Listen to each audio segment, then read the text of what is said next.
কোনো রকম baking powder বা বেকিং সোডা ছাড়াই মাত্র ২টা উপকরণ দিয়ে আপনারা খুব সহজেই বাসায় এরকম ফুলকো এবং মুচমুচে বেগুনি খুব সহজেই তৈরি করতে পারবেন। আসসালামু আলাইকুম এভরিওয়ান। বরাবরের মতোই সহজভাবে এই বেগুনি রেসিপিটি আপনাদের সাথে শেয়ার করব। কয়েকটা স্টেপ ফলো করলেই আপনারাও খুব সহজেই ঘরে এরকম মুচমুচে এবং ফুলকো বেগুনি সহজেই তৈরি করে নিতে পারবেন। বেগুনির ব্যাটার তৈরি করার জন্য 2টা শুকনো উপকরণের দরকার হবে, আর অবশ্যই শুকনো উপকরণটা চেলে নিতে হবে। এখানে দিলাম হাফ কাপ পরিমাণ বেসন, তার সাথে দিয়ে দিব হাফ কাপ পরিমাণ কর্নফ্লাওয়ার। আর আমি এখানে খোলা কর্নফ্লাওয়ারটা ব্যবহার করেছি। খোলা কর্নফ্লাওয়ারের দাম অনেক কম, আপনারা প্যাকেটের কর্নফ্লাওয়ারও ব্যবহার করতে পারেন। তো সমপরিমাণ দুইটাই নিতে হবে। এরপরে অবশ্যই শুকনো উপকরণটাকে চেলে নিতে হবে। শুকনো উপকরণ চেলে নেওয়া হয়ে গেলে এর ভেতরে আমি দিয়ে দিচ্ছি 1 চা চামচ পরিমাণ লবণ, তারপরে দিব 1 চা চামচ পরিমাণ লাল মরিচের গুঁড়ো, তারপরে দিয়ে নিচ্ছি হাফ চা চামচ পরিমাণ হলুদ গুঁড়ো। আর কোনো কিছুই এর সাথে দিব না, একদম সিম্পলভাবে তৈরি করব। বেগুনির ব্যাটার তৈরি করার নিয়মই হচ্ছে এই ব্যাটারটাকে বেশ খানিকক্ষণ ধরে ফেটিয়ে নিতে হবে।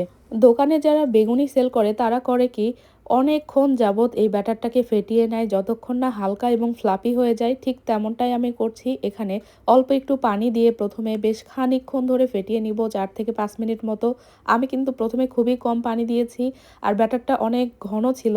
ফেটাতে ফেটাতেই দেখবেন ব্যাটারটা বেশ রানি টাইপের হয়ে যাবে, অর্থাৎ তরল হয়ে যাবে, এবং আপনাদের ফেটাতে ফেটাতেই হালকা একটা অনুভূতি হবে। অর্থাৎ প্রথমে দেখবেন যে আঠালো আর ঘন ছিল, ফেটাতে ফেটাতেই দেখবেন ব্যাটারটা একদম হালকা হয়ে গেছে।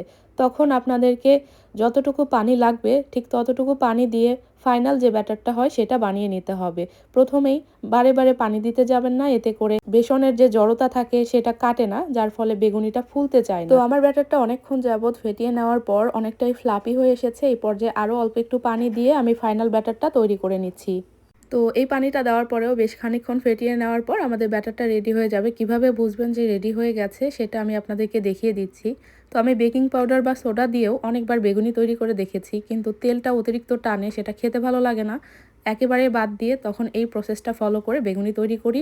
এটা যেমন ফুলকোও হয় আর মুচমুচেও হয় আলহামদুলিল্লাহ। আর আমি এখানে অ্যাঙ্কর ডালের যে বেসনটা হয় সেটা ব্যবহার করেছি। অ্যাঙ্কর ডালের বেসনের ভাজাভুজিগুলো এমনি থেকে মুচমুচে হয়।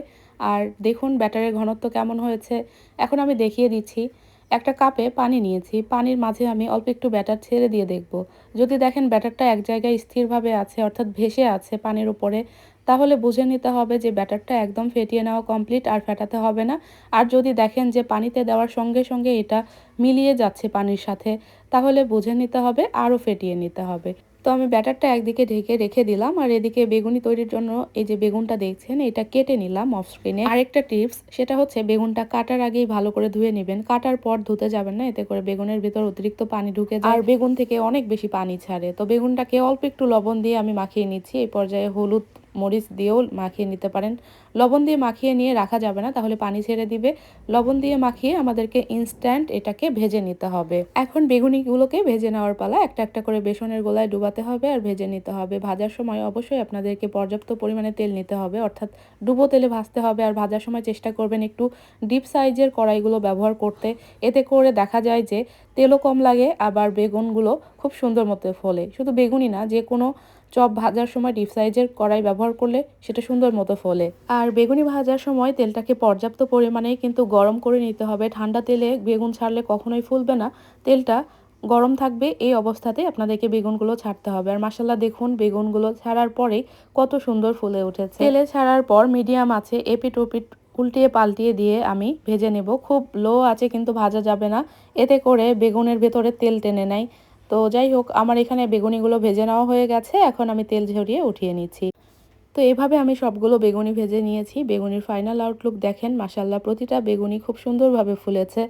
আর এভাবে বাসায় তৈরি করলে আশা করছি আপনাদের কাছেও বেশ ভালোই লাগবে। তো আজকের মতো ভিডিওটি এখানেই শেষ করছি। সবাই অনেক বেশি ভালো থাকবেন, সুস্থ থাকবেন। কথা হবে পরবর্তী ভিডিওতে। আল্লাহ হাফেজ।